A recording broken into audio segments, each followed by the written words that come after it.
You cared too much, and it broke you. Not all at once, but piece by piece.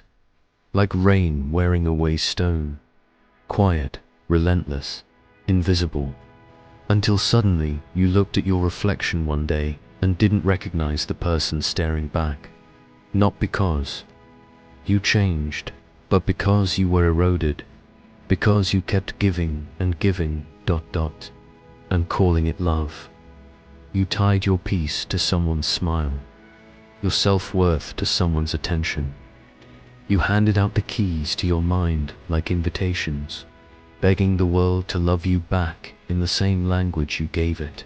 And when it didn't, when it pulled away or didn't notice or didn't care, you shattered. Not dramatically, not with screams, but silently. The kind of break that makes everything feel heavy, like you're walking through days underwater, gasping for air in places no one else notices are drowning you. You believed that caring deeply made you good, that the ache in your chest was proof of a noble heart, that hurting meant you loved right. So you let yourself bleed into every space, convinced that intensity was virtue, that attachment was loyalty, that suffering meant sincerity. But somewhere along the way, you started disappearing into the things you couldn't control. And no one teaches you how dangerous that is. No one tells you that loving someone doesn't mean you have to lose yourself. That caring isn't supposed to feel like drowning. That your sanity isn't supposed to hang by the thread of someone else's choices. So when they pull away, or life shifts, or dreams collapse, you don't just lose a person or a plan. You lose yourself, because you made them your ground, your weather, your compass. You let your peace become a hostage to uncertainty.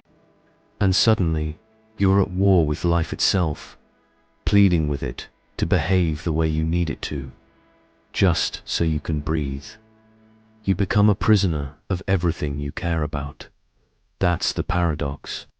No one warns you about. The more tightly you grasp, the more fragile everything becomes. Love turns to possession. Dreams turn to demands. Your joy becomes conditional, always waiting for the next thing to go right. And when it doesn't, when reality refuses to obey the script you wrote for, I break again and again. You thought caring more would save things, but it just made the fall hurt more. Most people live like this, measuring their worth in mirrors that don't reflect them, tying their meaning to outcomes they can't command. They confuse intensity with love, control with safety, fear with passion. And when it all burns, they build higher walls or dive deeper into obsession. They think the answer is more armor or more effort, but the wound never heals that way. It just grows quieter and heavier. The Stoics saw this. They saw the quiet agony of people enslaved by their own care. Marcus Aurelius wrote, "You have power over your mind, not outside events. Realize this, and you will find strength. Not peace through victory, but peace through detachment. Through knowing what belongs to you and what never did. Through learning how to care without losing your soul in the process." Epictetus, born a slave, knew better than anyone the cost of caring about what cannot be held. He said, "Don't demand that things happen as you wish, but wish that they happen as they do happen, and you will go on well." It wasn't fatalism, it was freedom. The kind that doesn't ask the storm to stop, but learns how to stand in it, without begging. Without breaking, you begin to see the difference. You realize there are two kinds of care. One that drains you, and one that strengthens you. One built on grasping, the other on giving.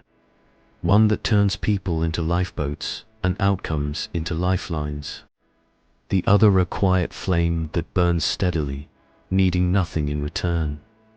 The Stoics weren't empty. They weren't cold. They loved fiercely. But they loved like the sun loves the earth, shining, not clinging. They gave everything, but never begged for it to be returned. Their peace didn't depend on being understood, or loved back, or seen. It came from mastery of the self, of the response, of the only territory they could ever truly control. And slowly, you begin to unlearn everything this world taught you. You stop confusing attachment with connection. You stop measuring love in how much it hurts. You stop tying your breath to things that live outside your skin. You begin to care differently. You show up fully but without needing the world to meet you halfway. You give your love, but you no longer let its acceptance define your worth. You pursue your dreams, but not because they prove anything about who you are. You detach not because you don't care, but because you care so deeply. You refuse to pollute that care with desperation. It's not indifference, it's strength. It's a different kind of fire, one that warms, not burns. You learn to hold things lightly. People, outcomes, praise, plans.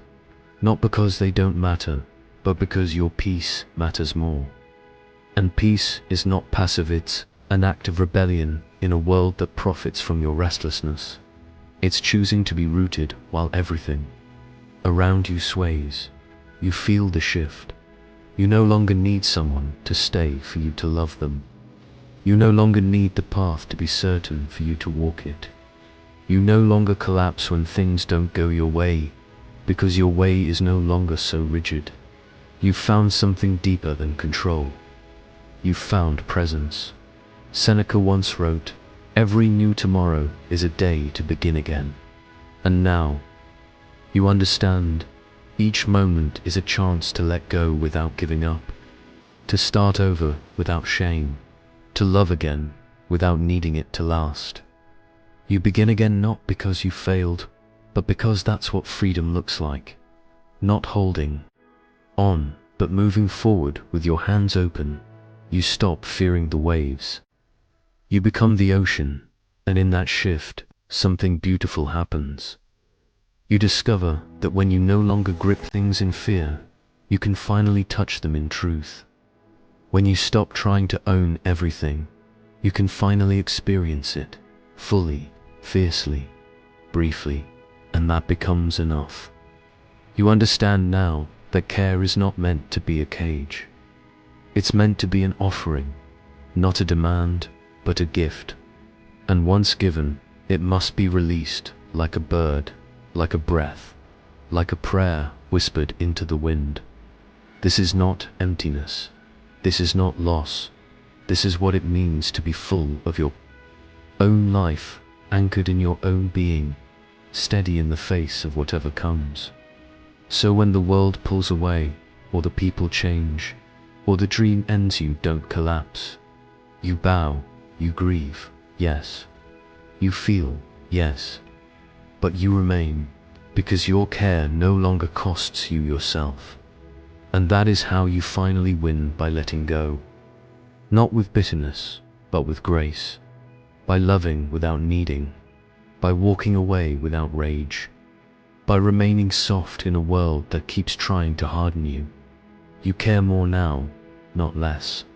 But you care cleanly, strongly, without poison in your veins, without barbed wire around your heart, without fear masquerading as love. You have become the calm in the storm, the light that asks for nothing, the kind of soul who knows that nothing truly yours can ever be taken, and everything borrowed must one day be returned. And now you walk through life with open hands, not to surrender, but to finally be free.